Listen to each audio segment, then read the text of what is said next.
welcome to another edition of Real Talk Thursday. So I was sent this article by some of my clients. So basically, they tell me, hey Derek, I already invested, I already decoupled, my wife have a property under her name, I myself have property under my name. So what can I invest next? So a lot of them ask me about overseas investment as well. What are the pros and cons and stuff? Alright, so generally speaking, if we look at a very big picture, for overseas property, the biggest pros is this. For if you're buying a 3-bedder, in Singapore, you are looking at 1 point something million to 2 million depending on where you buy.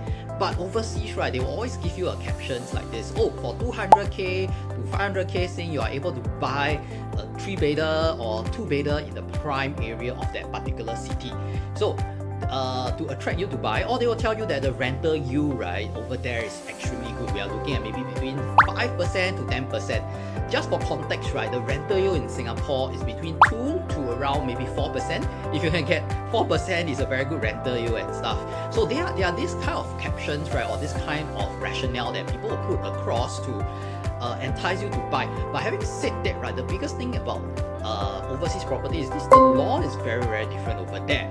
Okay, compared to Singapore. Singapore, there's a lot of safeguard, there's a lot of safety net. For example, for developers, they have to put the money will go into a developer accounts where it's governed. When if they need to withdraw certain money, they need to go to that account and they have to do proper documentations and stuff. Same goes for lawyer as well.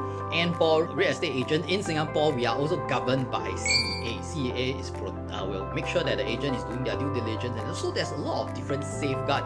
There's a lot of different mechanism to ensure that the odds of things goes very wrong, things doesn't come as per what they sold on the floor plan. These are down to the very minimal.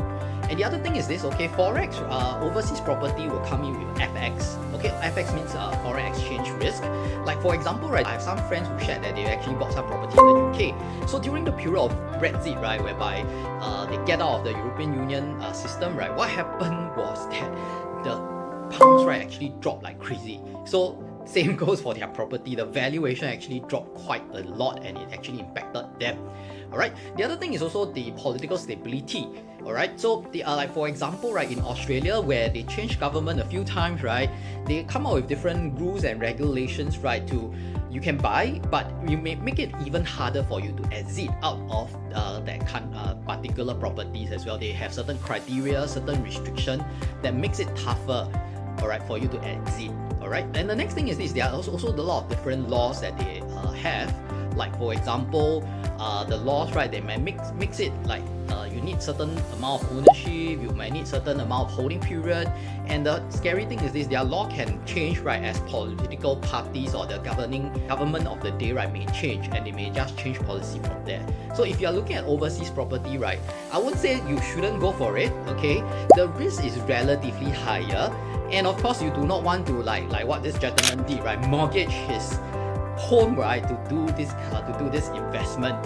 So always be careful, be mindful of the risk involved, be mindful of what are the things you need to do, and also do your due diligence, really find out what are the laws and regulations of that country and what are some of the pros and cons. Because the last thing you want is that you're so used to investing in Singapore, you are so used that everything is in proper order, but when you go overseas, it may not be such.